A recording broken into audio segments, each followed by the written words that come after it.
اعوذ باللہ من الشیطان الرجیم بسم اللہ الرحمن الرحیم رب اشرح لی صدری ویسر لی امری واحلل عقدۃ من لسانی یفقہوا قولی۔ 29 شوال المکرم اسلامی تاریخ۔ حضرت انس بن مالک رضی اللہ تعالی عنہ۔ حضرت انس بن مالک رضی اللہ عنہ سن 390 میں مدینہ میں پیدا ہوئے۔ حضور صلی اللہ علیہ وسلم جب ہجرت فرما کر مدینہ طیبہ تشریف لائے تو اس وقت ان کی عمر 9 یا 10 سال کی تھی۔ ان کا گھرانہ آپ صلی اللہ علیہ وسلم کی مدینہ آمد سے پہلے ہی مسلمان ہو گیا تھا۔ ان کی والدہ ام سلیم حضرت انس رضی اللہ عنہ کو لے کر حضور صلی اللہ علیہ وسلم کی خدمت میں حاضر ہوئیں اور عرض کیا، یا رسول اللہ، مدینہ کے مرد اور عورتوں نے آپ صلی اللہ علیہ وسلم کی خدمت میں کوئی نہ کوئی ہدیہ پیش کیا ہے، لیکن میرے پاس اس لڑکے کے علاوہ کچھ بھی نہیں ہے۔ آپ اس کو اپنی خدمت کے لیے قبول فرما لیں تو بڑا احسان ہوگا۔ آپ صلی اللہ علیہ وسلم نے حضرت انس رضی اللہ عنہ کو اپنی خدمت کے لیے قبول فرما لیا۔ وہ 10 سال حضور صلی اللہ علیہ وسلم کی خدمت میں رہے، مگر آپ صلی اللہ علیہ وسلم نے کبھی ان کی خطا پر اف تک نہیں کہا۔ ان سے خوش ہو کر ایک مرتبہ حضور صلی اللہ علیہ وسلم نے دعا فرمائی، اللہم ارزقہ مالا وولدا وبارک لہ، اے اللہ اس کو مال و دولت عطا فرما اور اس میں برکت عطا فرما۔ اس دعا کا اثر یہ ہوا کہ وہ مدینہ میں سب سے زیادہ مالدار اور صاحب اولاد بن گئے۔ ان کے 80 لڑکے تھے اور 2 لڑکیاں تھیں۔ حضرت انس رضی اللہ عنہ نے بڑی لمبی عمر پائی۔ وہ آخری صحابی ہیں جن کا مدینہ میں سن 93 ہجری میں انتقال ہوا۔ انا للہ و انا الیہ راجعون۔ اللہ کی قدرت، ستاروں میں اللہ کی قدرت۔ آسمان میں ہم سورج اور چاند دیکھتے ہیں، ان کے علاوہ بہت سارے ستارے ہیں جو چھوٹے چھوٹے اور چمکتے ہوئے نظر آتے ہیں۔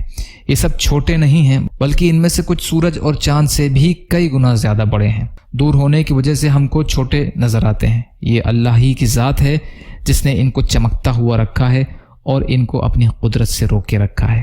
ایک فرض کے بارے میں، دین میں پیدا کی ہوئی نئی باتوں سے بچنا۔ رسول اللہ صلی اللہ علیہ وسلم نے فرمایا، دین میں نئی پیدا کی ہوئی باتوں سے اپنے کو الگ رکھو، اس لیے کہ دین میں نئی پیدا کی ہوئی ہر بات بے اصل ہے اور ہر بے اصل بات گمراہی ہے۔ ابو داؤد کی روایت ہے، ارباز بن ساریہ رضی اللہ عنہ راوی ہیں۔ فائدہ: شریعت کے خلاف دین میں پیدا کی ہوئی نئی باتوں سے بچنا ضروری ہے کیونکہ وہ گمراہی کا سبب ہیں۔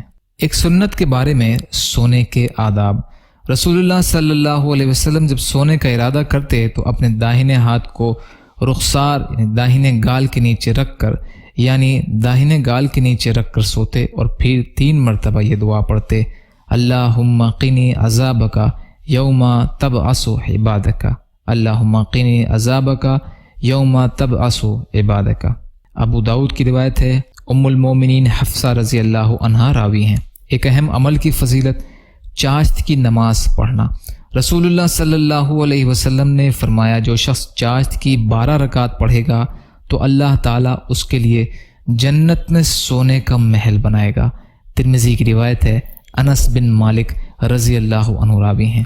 ایک گناہ کے بارے میں، نام کمانے کے لیے زبان کا سیکھنا۔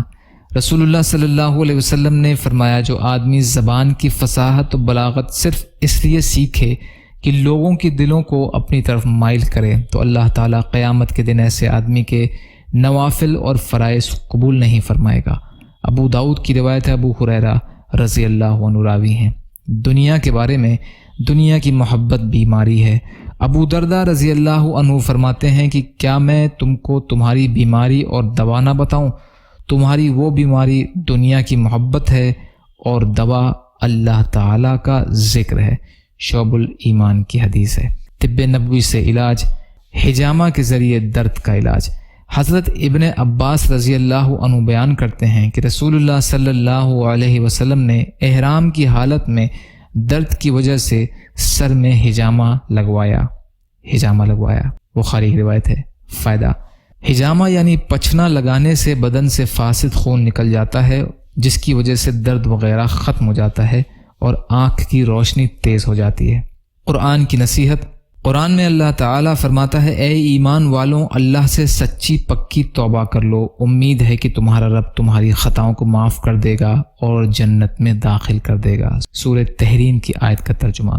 یا اللہ ہم سب کو کہنے سننے سے زیادہ عمل کی توفیق عطا فرما۔ یا اللہ جو مظلوم ہیں، پریشان حال ہیں، بیمار ہیں، قرض میں ہیں، بے روزگار ہیں، محتاج ہیں، ان کی مدد فرما۔ یا اللہ دنیا اور آخرت کی تمام خیر عطا فرما۔ آپ کے لیے ہر چیز آسان ہے، ہمارے لیے آسانیاں پیدا فرما۔ یا اللہ اپنے حلال میں سے دیجیے، اپنے حرام سے بچائیے، اپنے غیر سے بے نیاز کر دیجیے۔ برحمتک یا ارحم الراحمین، لا الہ الا اللہ محمد رسول اللہ۔ السلام علیکم ورحمۃ اللہ وبرکاتہ۔